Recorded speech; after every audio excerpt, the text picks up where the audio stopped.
The text came while I was making dinner for my wife Sarah's grandfather, as I did every Tuesday and Thursday. It was from my sister-in-law, Jessica, and clearly sent to the wrong person. Family meeting tomorrow at 2 p.m. at Dad's, about Grandpa's will. Do not tell Mia. Sarah says she doesn't need to be there since she's not blood family, plus she might get ideas about the money. You know how housewives are. I stared at the message, wooden spoon dripping marinara onto the floor. After 8 years of marriage, after being the only one who actually cared for Grandpa while they all found excuses, I was not blood family. The spoon clattered into the sink. I screenshot the message before Jessica could delete it, then went back to stirring the sauce. Grandpa loved my marinara, said it reminded him of his late wife's. Smells good in here. Grandpa Joe shuffled into the kitchen, his walker clicking against the tile. At 93, he was sharp as ever, just slower in body. Your favorite, I said, keeping my voice light. Extra basil, just how you like it. He settled at the kitchen table, watching me cook. You're upset about something. I never could hide anything from him, just family stuff. Ah, he nodded knowingly. The vulture circling already? Joe. Don't Joe me, I know my children. They visit once a month, if that. You're here twice a week, sometimes more. They call when they need money. You call to ask how my doctor's appointment went. I plated his dinner, setting it down gently. They're still your family. Family isn't just blood, Mia. Family is who shows up. After dinner, I helped him to his study. He insisted on walking himself, proud even in his decline. Once settled in his chair, he pulled out a worn envelope from his desk drawer.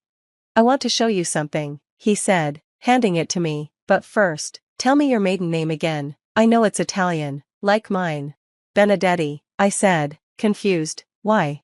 His eyes lit up. Benedetti, I knew a Benedetti once. Saved my business, actually. Antonio Benedetti. My heart stopped. That was my great-grandfather. Joe leaned back, a smile spreading across his weathered face. Is that so? Small world, smaller than my children think. Anyway. The envelope contained old photographs and documents. I recognized my great-grandfather in one of the pictures, standing next to a much younger Joe outside what looked like a factory. 1952, Joe said. I was about to lose everything. Bad investment, worse timing. Your great-grandfather was my competitor, could have let me fail and taken my contracts. Instead, he loaned me money, no interest, said good businesses deserved to survive, and good men deserved second chances. I never knew this story.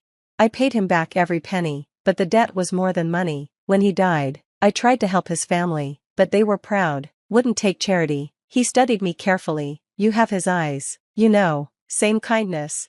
Joe, why are you telling me this? Because tomorrow my children are having their secret meeting about my will. They think I don't know, but Jessica's husband Richard can't keep his mouth shut after 2 beers. He patted my hand. They're going to be very surprised. I don't understand. You will. Just promise me something. When they realize what I've done, don't let them make you feel guilty. You've earned everything coming to you. The next day, I went about my routine, pretending I didn't know my wife's family was gathering to discuss my exclusion from an inheritance. Sarah left for the meeting with a guilty kiss and a mumbled excuse about errands.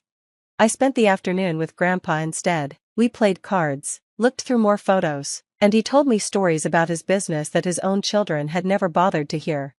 Did you know, he said, dealing another hand of gin rummy, that your great-grandfather's loan saved over 200 jobs? My factory employed half the neighborhood. If I'd gone under, he shook his head. The Benedettis saved more than just my business. They saved families. And you built it into an empire, I said, discarding a card, which my children can't wait to carve up. He picked up my discard with a sly smile. Gin. That evening, Sarah came home looking shaken. She found me in the kitchen, making dinner as always. How was your day? I asked innocently. Fine, just family stuff. She wouldn't meet my eyes. Anything you want to talk about? No, just Dad being Dad. You know how he is. I did know. Robert Sr. treated me like the help, despite my being married to his daughter. The fact that I'd chosen to stay home and care for our twins while Sarah pursued her career meant I was just a housewife in his eyes. 2 weeks later, the call came at 3 a.m. Grandpa Joe had passed peacefully in his sleep. I was the one who found him, having gone to check when he didn't answer his morning call. He looked content, almost smiling. The funeral was beautiful. I gave the eulogy because none of his children felt composed enough, though they managed to discuss inheritance details in hushed corners throughout the service. When's the will reading? I heard Robert Jr. whisper to Jessica. Thursday, lawyer said we all need to be there. Even, he glanced at me. No, just blood family, and their spouses, I guess, but not her. Sarah found me by the graveside after everyone else had left. Mia, there's a will reading Thursday. Okay. It's just for family. I understand. She looked relieved and guilty in equal measure. You do? You've made it clear where I stand. Sarah, the text Jessica sent me by accident was quite illuminating. Her face went white. You saw that? Just a housewife who might get ideas about the money. Yes, I saw it. I didn't mean. You excluded me from a meeting about the man I cared for twice a week for 5 years, the man whose medications I managed, whose doctors I drove him to, whose favorite meals I cooked. But please, go to your blood family meeting. I'm sure the people who visited him once a month have important things to discuss. Thursday arrived. Sarah left for the lawyer's office, mumbling another excuse. I waited exactly 30 minutes, then drove to the same building. The receptionist smiled. Mrs. Chen, Mr. Garrett is expecting you. Conference room 3. Sarah's family was already seated when I walked in. The shock on their faces was priceless. What is she doing here? Robert Sr. demanded. Mr. Garrett, the lawyer, stood. Mrs. Chen is here at my request. She's named in the will. That's impossible. Jessica snapped. She's not family. Please, everyone, let's sit. Mr. Garrett opened his folder. This is the last will and testament of Joseph Anthony Moretti, dated 6 months ago. Before we begin, Mr. Moretti left a video message to be played first. The screen on the wall flickered to life. Grandpa Joe appeared, sitting in his study, looking directly at the camera. If you're watching this, then I'm gone, and you're all probably wondering about the money. His voice was strong, amused. $2 million. That's what you're here for, right? Well, let me tell you a story. He told them about 1952, about my great-grandfather, about the loan that saved his business. The room grew increasingly uncomfortable. Which brings me to Mia Benedetti Chen. Yes, Robert, I know her maiden name, something none of you bothered to learn in 8 years. The great-granddaughter of the man who saved everything you're about to inherit. Sarah grabbed my hand under the table. I pulled it away. But that's not why I'm doing this, Grandpa continued. I'm doing this because in 5 years, Mia visited me more than all of you combined. She knew my doctor's names, my medications, my favorite foods. She listened to my stories. She cared for me not because she had to, but because that's who she is. Robert Sr. was turning purple. Jessica looked like she'd swallowed a lemon. So here's my decision. The house on Maple Street goes to my son Robert. It's worth about $400,000. Jessica gets the vacation home in Tahoe, roughly the same value. Robert Jr. and Thomas each receive $200,000 in cash. Sarah gets $100,000 and my blessing to be better to her wife than she's been. The family relaxed slightly. That was $1. $3 million accounted for. The remaining $700,000, plus my 60% stake in Moretti Industries, goes to Mia Benedetti Chen. The room exploded. This is insane. She manipulated him. We'll contest this. Mr. Garrett raised his hand. Please, let him finish. Grandpa Joe smiled from the screen. I know you're upset. You thought the business would be yours. But ask yourself, who among you knows how it runs? Who visited the factories? Who met with the managers? Only Mia, because she actually listened when I talked about my life's work. Furthermore, he continued, I've structured this bequest in an interesting way. Mia's inheritance is contingent on her remaining married to Sarah for at least 1 more year, not because I doubt their love, but because I want Sarah to understand what she has. A partner who shows up. That's worth more than any inheritance. The video ended. The room was silent except for Robert Sr.'s heavy breathing.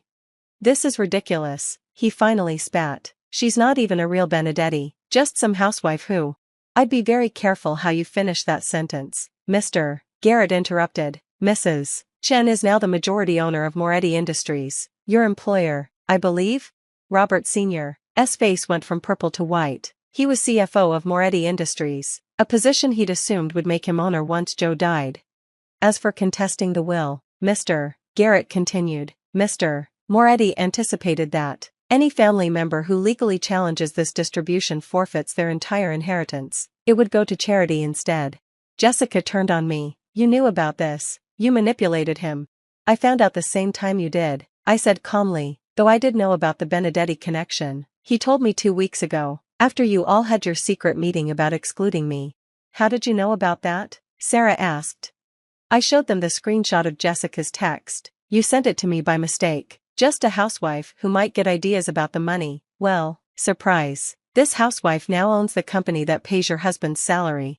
Mia, Sarah started, reaching for me again. I'm so sorry, I never should have.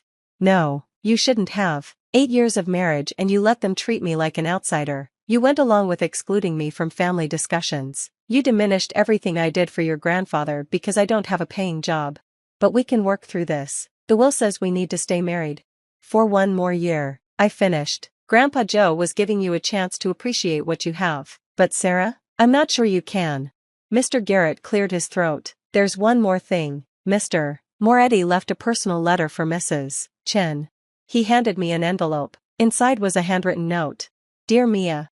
Asterisk by now the cats are among the pigeons. As my Rosa used to say, you're probably feeling guilty, don't asterisk.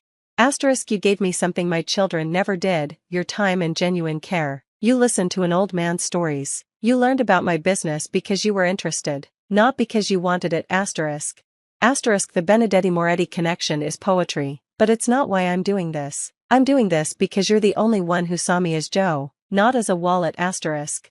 Asterisk run the company well, take care of the employees, and don't let my children bully you, you're tougher than you think asterisk. Remember, family is who shows up. Asterisk all my love. Joe.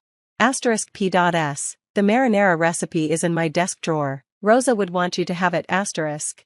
I folded the letter carefully, tears in my eyes. Around me, the family continued to argue, scheme, threaten, but I wasn't listening anymore. I need to go, I said, standing. You can't just leave, Robert Sr. shouted. We need to discuss this. No, you need to discuss this. I need to go home and decide if I want to run a company whose CFO has spent 8 years treating me like dirt. You can't fire me, I've been there 20 years. I can do whatever I think is best for Moretti Industries. Grandpa Joe trusted me to make those decisions. I looked at Sarah. I'll be at my sister's. We have a lot to talk about when you're ready to see me as more than just a housewife. As I walked out, I heard Jessica's bitter voice. I can't believe she gets everything just for making him dinner twice a week. I turned back. No, Jessica, I got everything for seeing him as a person twice a week. The difference matters. The next morning, I sat in Grandpa Joe's office at Moretti Industries, reviewing files and meeting with department heads. The business was solid but stagnant, run by people more interested in their paychecks than the company's legacy. My phone rang. Sarah. Can we talk? She asked. I'm at the office. The office? What office? My office, at Moretti Industries. I'm the majority owner, remember? Silence. Then, this isn't you, Mia. You're not some corporate. What? Finish that sentence. Sarah, I'm not some corporate what? Not smart enough? Not educated enough? Just a housewife? That's not what I meant. Then what did you mean? Because for 8 years, you've let your family diminish me, and now you're doing it too. I want to fix this. Then start by asking yourself why you were so comfortable excluding me from that meeting. Why you never defended me when your father called me just anything. Why you assumed I couldn't possibly have anything to offer beyond cooking and cleaning. Mia. I have a meeting with the board in 10 minutes. I need to go be just a housewife who owns a company. I hung up and looked at the photo on Joe's desk, him and my great-grandfather, standing in front of the original factory, 2 Italian men who believed in honor, family, and showing up. I'll make you both proud, I whispered. The conference room door opened. Robert Sr. walked in, looking haggard. We need to talk, he said. Do we? Because yesterday you made it clear I'm just a gold-digging housewife who manipulated an old man. I was surprised, shocked. This changes everything. No, Robert, nothing's changed. I'm the same person I was yesterday and last year and 8 years ago. The only difference is now you know I have power. The board won't accept you. You have no experience. I have 5 years of listening to Joe discuss every aspect of this business. I know more about our supply chains, our contracts, our employees than you do. You know why? Because I cared enough to ask. You can't possibly think. I think you have 2 choices. You can work with me to make this company everything Joe envisioned, or you can find another job, but what you can't do is continue to disrespect me. He left without another word. The board meeting went better than expected. Most members had genuinely loved Joe and were curious about his choice. When I presented my initial observations and suggestions, all based on conversations with Joe, they seemed impressed. That evening, I returned to what had been Joe's house, now mine. Sarah was waiting on the porch with flowers. "I've been an ass," she said. "Yes. I let my family's attitude influence me. I saw you choosing to stay home as not ambitious. Caring for our children and your grandfather wasn't ambitious?" It is. I got caught up in my father's worldview. Success means money, careers, titles. And now that I have those things?" She winced. "That's the problem, isn't it? I'm only seeing your worth now because of money and a title. God, I'm exactly like them." "You are. The question is whether you want to stay that way."